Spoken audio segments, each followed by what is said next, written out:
a diferença de Davi e Saul? Davi se preocupava em levar o povo a cultuar a Deus.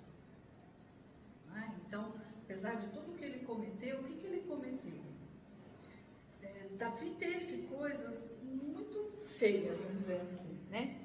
Mas que para nós, na verdade, significa que ele é um ser humano, como todos nós. Não existe o ser perfeito. E ele também, como todo homem, ele caiu, né? E ele caiu como? Né?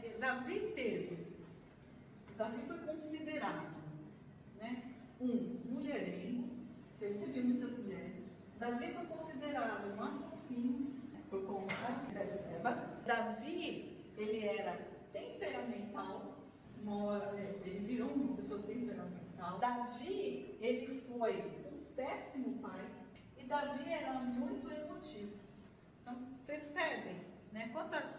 Davi tinha muitas qualidades, mas ele cometeu erros gravíssimos. Quando ele era muito mulherengo, ele tinha todas as mulheres do reino. Além da primeira, ele se casou com várias outras. Tanto que os filhos eram filhos de todas as mulheres, né? Por isso que, olha só, ele foi um péssimo pai. Por quê? Porque Davi não dava a atenção devida na casa dele, para os filhos dele, para as mulheres dele. Então, por não ter isso, assim, na verdade, a sucessão, os filhos se corrompiam. Tanto que um filho matou o irmão, um irmão estupra a irmã. A história de Davi vocês podem ver em 1 Reis e 1 Crônicas. Estupra a irmã, um irmão, aí o outro mata esse aqui. Aí o mais velho, né, quer ser o rei, só que ele arma, inclusive, contra o pai e é morto. Você percebe quanta coisa? Ele era um péssimo pai. Ele não cuidou da casa dele, ele cuidava da casa de Deus. Porque Deus, ele quis construir o templo e Deus não deixou. Falou, nas tuas mãos tem sangue, quem vai construir é o seu filho. E aí quando ele se envolve com Batseba, e Batseba engravida, e Batseba era casada com Urias. Quem era Urias?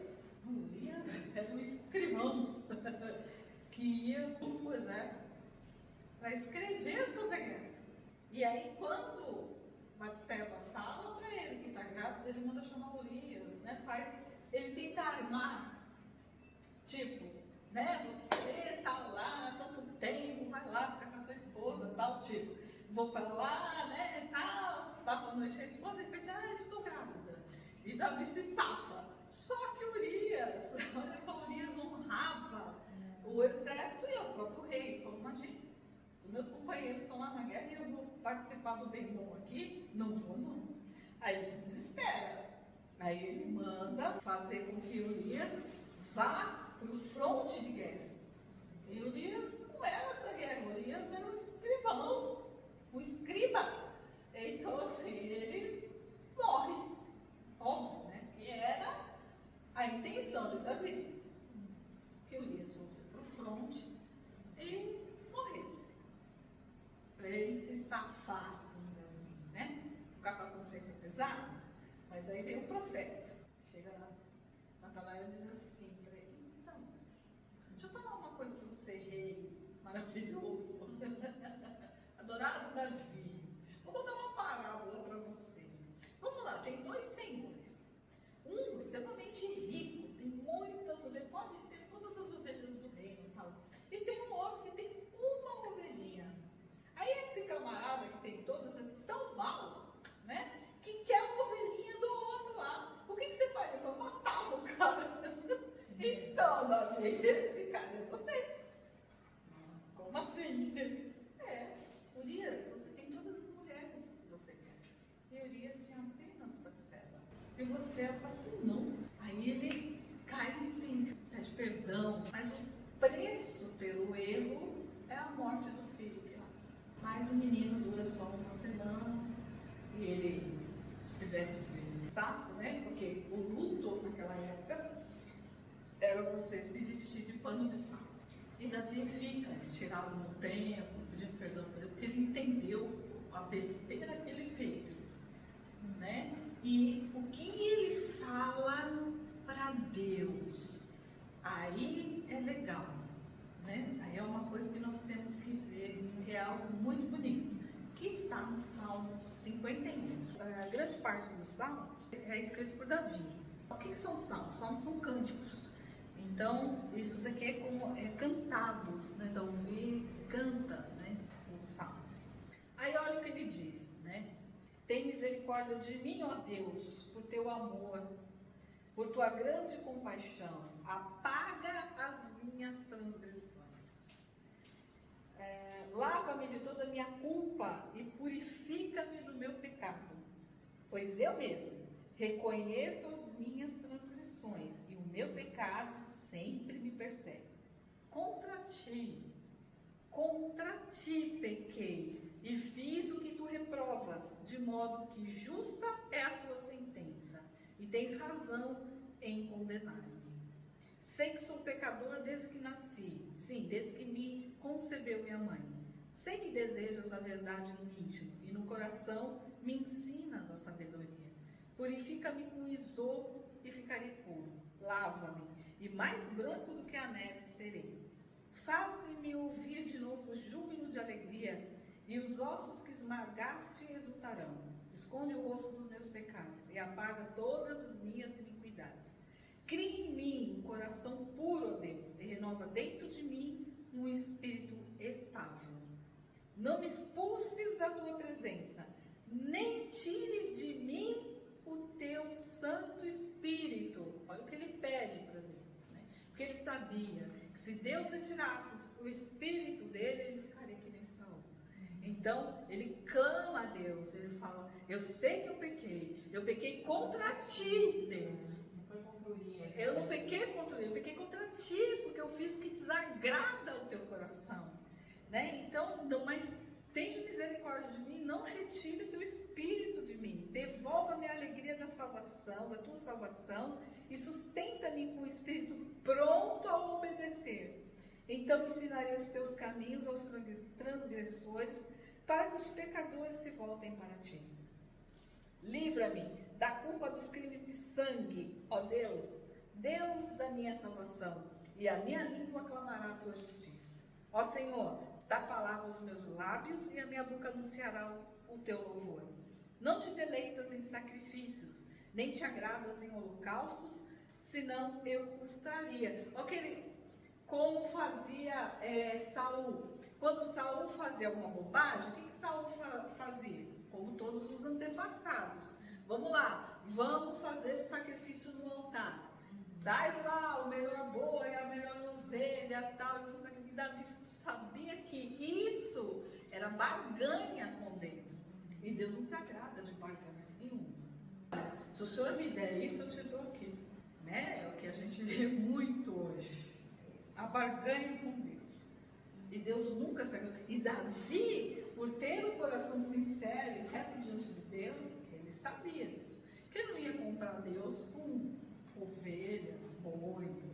Ele sabia que os holocaustos não eram o que Deus queria. Então, ele reconhece. Os sacrifícios que agradam a Deus são um espírito quebrantado, um coração quebrantado e contrito. Ó Deus, não desprezarás. Por tua vontade fazes Sião prosperar. Ergue os muros de Jerusalém. Então te agradarás dos sacrifícios sinceros, das ofertas queimadas e dos holocaustos. E novilhos serão oferecidos sobre o teu altar. Né? Ou seja, primeiro eu tenho que consertar o que está quebrado em mim. Primeiro eu tenho que consertar a bobagem que eu fiz, mas isso dentro de mim. Porque na verdade o altar de dentro de mim quebrou. Né? Eu sabotei o teu espírito. Eu obedeci o desejo da minha carne. Né? Eu fiz coisas que não deveria ter feito. Eu matei um homem para poder satisfazer e me livrar da culpa. Só que eu me livro da culpa perante os homens, mas perante a ti não tem como.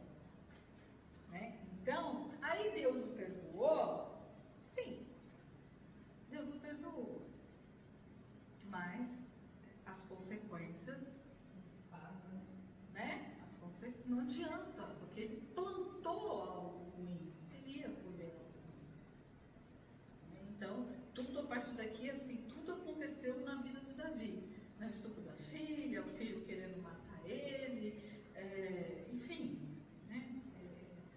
Mas aí, ele acaba de verdade se apaixonando por Batseba, toma, né, até por uma questão de honra, porque ela ficou viúva, né, por causa dele. Então, ele toma ela e acaba se apaixonando mesmo por ela, e aí tem Salomão. E é Salomão que Deus escolhe para ser o sucessor. Né? Então, até do que é uma desgraça, vamos dizer assim, da maldição, algo que ia ser uma maldição, Deus transformou isso em bênção para Davi. Bom, e Davi tem um outro salmo que é muito bonito, que todo mundo fala, tal, mas que a gente precisa também interpretar. Davi era um homem de guerra, né? Então, quando Davi, e os salmos foram escritos, os cânticos, né, foram escritos toda vez que Davi estava ou em apuro, ou ele estava alegre, ou o coração estava apertado. Por quê? Porque ele ia para a guerra. E indo para a guerra, ele passava uns perrengues, né? Os filisteus eram guerreiros muito fortes, né? Eles tinham armas de guerra. E Davi, assim como Josué, Davi precisava de estratégias de guerra. E ele, assim, ele consultava Deus. Antes disso tudo, quando ele estava correndo de Saul, se escondendo de Saul, e ele estava com o pequeno exército dele, ele chega num lugar que chama Vale da Sombra da Morte. É um lugar que existia. Por que é o Vale da Sombra da Morte? Porque o vale, ele é isso aqui, né? É um local que fica entre duas montanhas. E esse vale era um lugar onde não batia sol. Era escuro o tempo todo. E o que os filisteus faziam? Os filisteus vinham e eles se escondiam aqui, com tocaia. E Davi está do outro lado, né? E Davi fala assim: agora a gente tem que passar por isso aqui. Eu tenho que passar pelo vale da sombra da morte. Então, chamava Vale da Sombra da Morte. Porque quando passavam, um outro exército eram mortos. Porque os filisteus ficavam escondidos de tocaia. Quando sabiam que o povo hebreu, ou seja, quem for, o inimigo passasse por ali, para ir até as outras regiões, eles ficavam de tocaia. Então não tinham como saber. Aí Davi, sábio como nunca, está lá do lado, fala: e agora a gente tem que passar por esse lugar aqui, o que nós vamos fazer? Deus, eu preciso de uma estratégia. E nas estratégias, Davi faz o quê? O Salmo 23. O Senhor é o meu pastor, de nada terei falta. Aí a gente vai para a tradução do Almeida, que diz: o Senhor é meu pastor e nada me faltará. Pronto. Vou só falar assim, né? Os desavisados. Tudo posso naquele que me fortalece. Só que esquece da sequência. Então assim, ó, a tradução em hebraico, na verdade, né, é: o Senhor é meu pastor, de nada terei falta. Ou seja, o Senhor é meu pastor e Ele não me faltará. Ele quem? Deus. Não é o que, o Senhor é meu pastor e nada me faltará. Cruza os braços e fala: manda aí, Deus. Manda, porque o Senhor é meu pastor e nada vai me faltar. Aí falta arroz, feijão, você está de braço cruzado, falta tudo. Não, mas então o Senhor não está cumprindo a tua palavra? Não, criatura, eu não estou cumprindo a palavra porque a palavra está traduzida errada.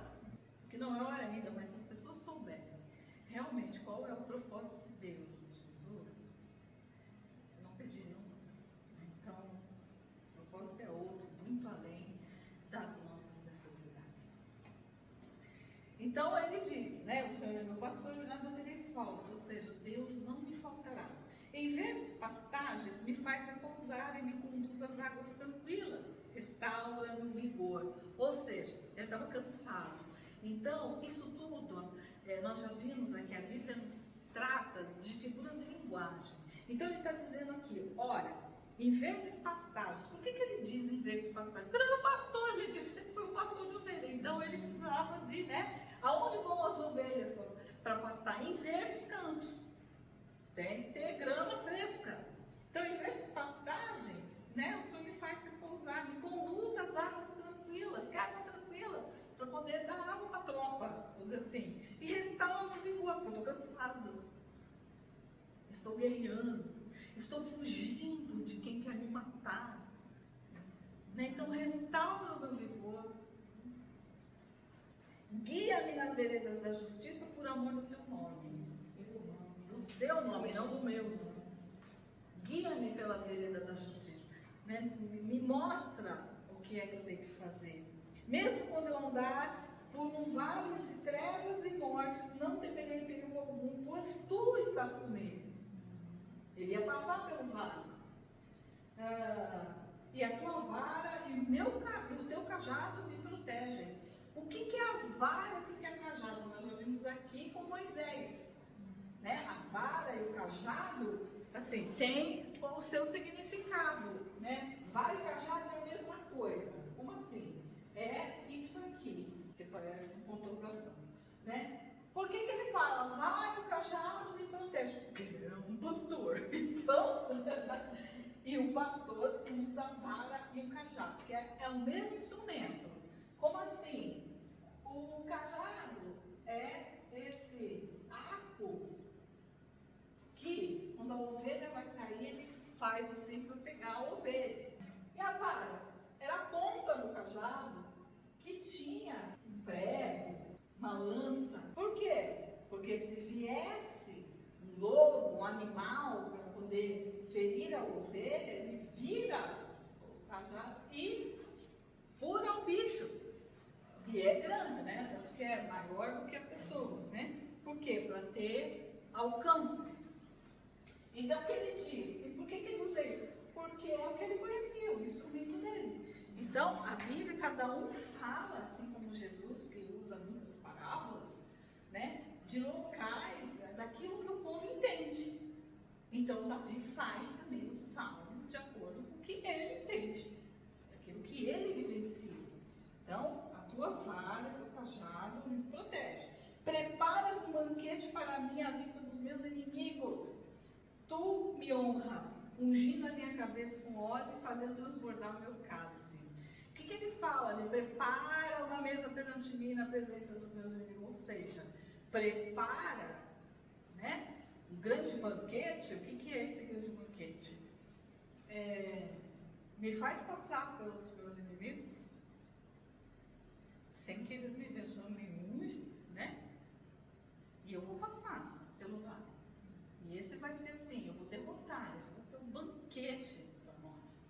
Em vez deles virem, nós aqui vamos. Sei que a bondade e a fidelidade me acompanharão todos os dias da minha vida e voltarei à casa do Senhor enquanto eu viver. Olha o que ele fala. Depois de tudo isso, porque eu sei que o Senhor é bom, e a tua fidelidade me acompanha todos os dias da minha vida. Porque eu sei que o Senhor não vai me deixar na mão.